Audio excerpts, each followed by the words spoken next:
আমার এই রেসিপিটা সবাই এত বেশি বেশি পছন্দ করছে যে আবার আমাকে বানাতে হলো।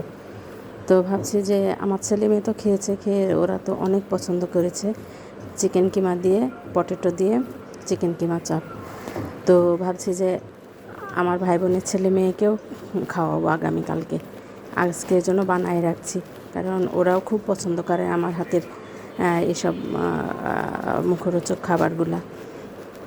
তো ওদেরকেও আমিও, আমার হাতে ওরা মানুষ, আমার বড় পাঁচ ছেলে, আমার ভাই বোনের ছেলে মেয়ে, ওরা আজ কত বড় হয়ে গেছে।